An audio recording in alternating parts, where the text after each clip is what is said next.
April 11th, Saul meets Samuel. 1 Samuel chapter 9, verses 1 through 27, 1050 BC. There was a wealthy, influential man named Kish from the tribe of Benjamin. He was the son of Abiel, son of Zeror, son of Bechorath, son of Ephiah, of the tribe of Benjamin. His son Saul was the most handsome man in Israel, head and shoulders taller than anyone else in the land. One day Kish's donkeys strayed away, and he told Saul, "Take a servant with you and go look for the donkeys." So Saul took one of the servants and traveled through the hill country of Ephraim, the land of Shalisha, the Shalim area, and the entire land of Benjamin. But they couldn't find the donkeys anywhere. Finally, they entered the region of Zuph, and Saul said to his servant, "Let's go home. By now my father will be more worried about us than about the donkeys." But the servant said, "I've just thought of something. There's a man of God who lives here in this town. He is held in high honor by all the people because everything he says comes true. Let's go find him. Perhaps he can tell us which way to go." "But we don't have anything to offer him," Saul replied. "Even our food is gone, and we don't have a thing to give him." "Well," the servant said, "I have one small silver piece. We could at least offer it to the man of God and see what happens." In those days, if people wanted a message from God, they would say, "Let's go and ask the seer," for prophets used to be called seers. "All right," Saul agreed. "Let's try it." So they started into the town where the man of God lived. As they were climbing the hill to the town, they met some young women coming out to draw water. So Saul and his servant asked, "Is the seer here today?" "Yes," they replied. "Stay right on this road. He is at the town gates. He has just arrived to take part in a public sacrifice up at the place of worship. Hurry and catch him before he goes up there to eat. The guests won't begin eating until he arrives to bless the food." So they entered the town, and as they passed through the gates, Samuel was coming out toward them to go up to the place of worship. Now the Lord had told Samuel the previous day, "About this time tomorrow, I will send a man from the land of Benjamin. Anoint him to be the leader of my people Israel. He will rescue them from the Philistines, for I have looked down on my people in mercy and have heard their cry." When Samuel saw Saul, the Lord said, "That's the man I told you about. He will rule my people." Just then Saul approached Samuel at the gateway and asked, "Can you please tell me where the seer's house is?" "I am the seer," Samuel replied. "Go up to the place of worship ahead of me. We will eat there together, and in the morning I'll tell you what you want to know and send you on your way. And don't worry about those donkeys that were lost 3 days ago, for they have been found.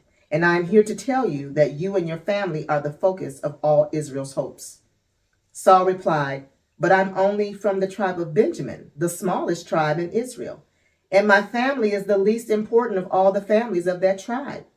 Why are you talking to me like this?" Then Samuel brought Saul and his servant into the hall and placed them at the head of the table, honoring them above the 30 special guests. Samuel then instructed the cook to bring Saul the finest cut of meat, the piece that had been set aside for the guest of honor. So the cook brought in the meat and placed it before Saul. "Go ahead and eat it," Samuel said. "I was saving it for you even before I invited these others." So Saul ate with Samuel that day. When they came down from the place of worship and returned to town, Samuel took Saul up to the roof of the house and prepared a bed for him there. At daybreak the next morning, Samuel called to Saul, "Get up, it's time for you were on your way." So Saul got ready, and he and Samuel left the house together. When they reached the edge of town, Samuel told Saul to send his servant on ahead. After the servant was gone, Samuel said, "Stay here, for I have received a special message for you from God." Samuel anoints Saul as king. 1 Samuel chapter 10, verses 1 through 8. The period of the judges came to a close when Saul became king of Israel. Then Samuel took a flask of olive oil and poured it over Saul's head.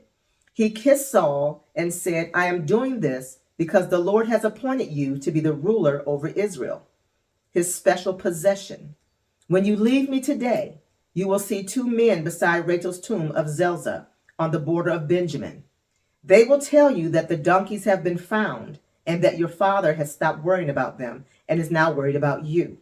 He is asking, have you seen my son? When you get to the oak of Tabor, you will see three men coming toward you who are on their way to worship God at Bethel. One will be bringing 3 young goats, another will have 3 loaves of bread, and the third will be carrying a wineskin full of wine. They will greet you and offer you 2 of the loaves, which you are to accept. When you arrive at Gibeah of God, where the garrison of the Philistines is located, you will meet a band of prophets coming down from the place of worship. They will be playing a harp, a tambourine, a flute, and a lyre, and will be prophesying. At that time, the Spirit of the Lord will come powerfully upon you, and you will prophesy with them. You will be changed into a different person. After these signs take place, do what must be done, for God is with you. Then go down to Gilgal ahead of me. I will join you there to sacrifice burnt offerings and peace offerings. You must wait for 7 days until I arrive and give you further instructions. Samuel's signs are fulfilled. 1 Samuel chapter 10, verses 9 through 16. As Saul turned and started to leave, God gave him a new heart, and all Samuel's signs were fulfilled that day. When Saul and his servant arrived at Gibeah, they saw a group of prophets coming toward them.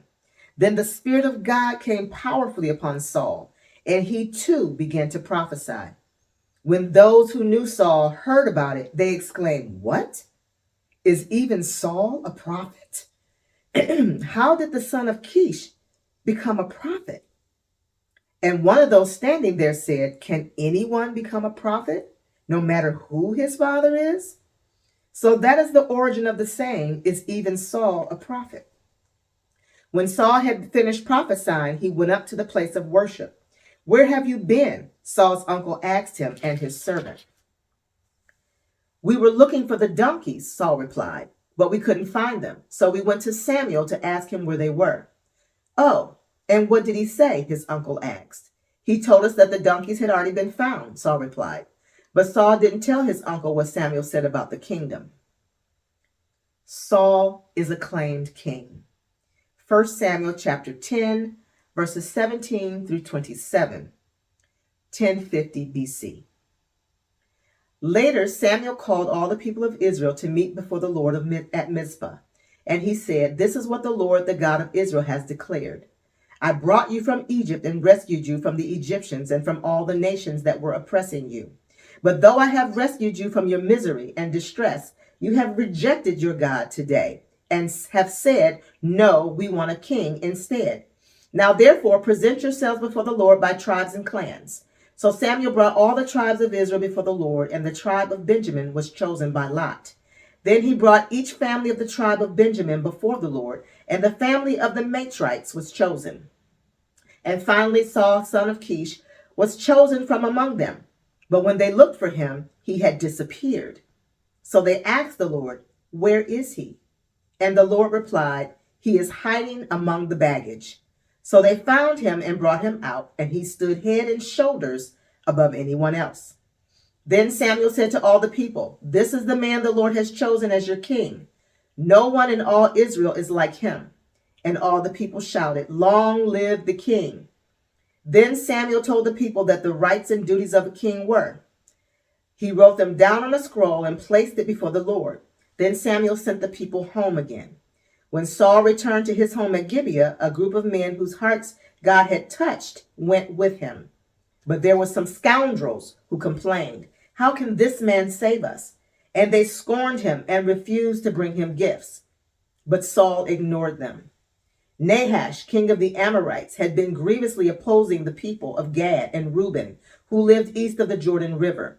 He gouged out the right eye of each of the Israelites living there, and he didn't allow anyone to come and rescue them. In fact, of all the Israelites east of the Jordan, there wasn't a single one whose right eye Nahash had not gouged out. but there were 7,000 men who had escaped from the Ammonites, and they had settled in Jabesh Gilead. Saul defeats the Ammonites. 1 Samuel chapter 11, verses 1 through 15. About a month later, King Nahash of Ammon led his army against the Israelite town of Jabesh Gilead. But all the citizens of Jabesh asked for peace. Make a treaty with us, and we will be your servants, they pleaded. All right, Nahash said, but only on one condition. I will gouge out the right eye of every one of you as a disgrace to all Israel.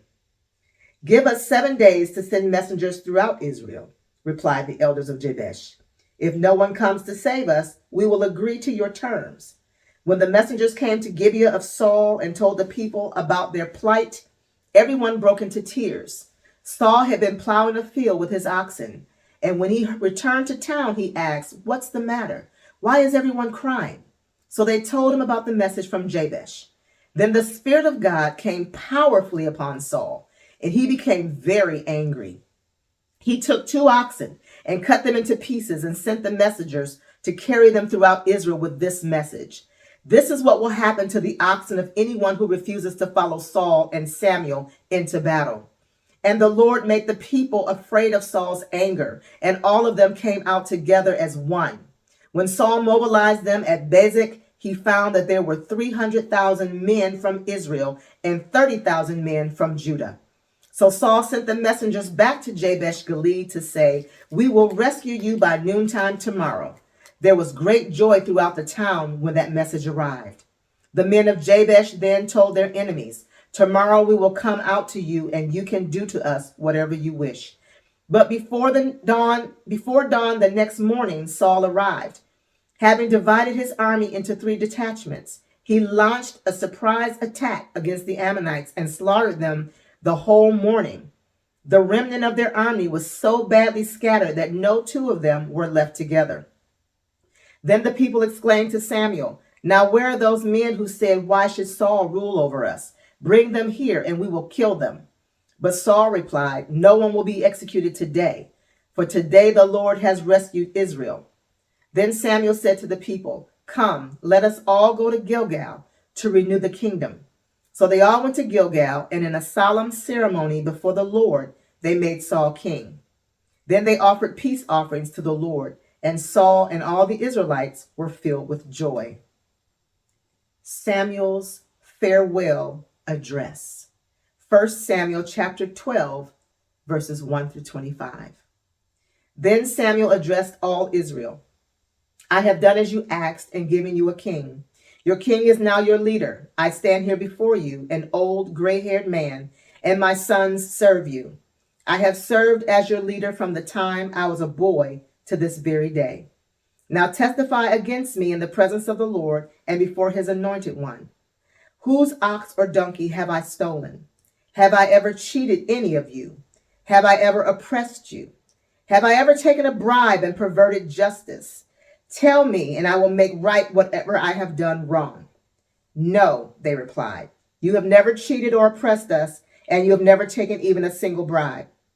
"The Lord and his anointed one are my witnesses today," Samuel declared, "that my hands are clean." "Yes, he is a witness," they replied. "It was the Lord who appointed Moses and Aaron," Samuel continued. "He brought your ancestors out of the land of Egypt. Now stand here quietly before the Lord as I remind you of all the great things the Lord has done for you and your ancestors. When the Israelites were in Egypt and cried out to the Lord, he sent Moses and Aaron to rescue them from Egypt and to bring them into this land.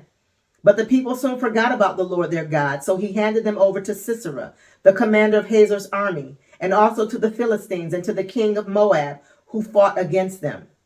Then they cried to the Lord again and confessed, 'We have sinned by turning away from the Lord and worshiping the images of Baal and Ashtoreth. But we will worship you and you alone if you will rescue us from our enemies.'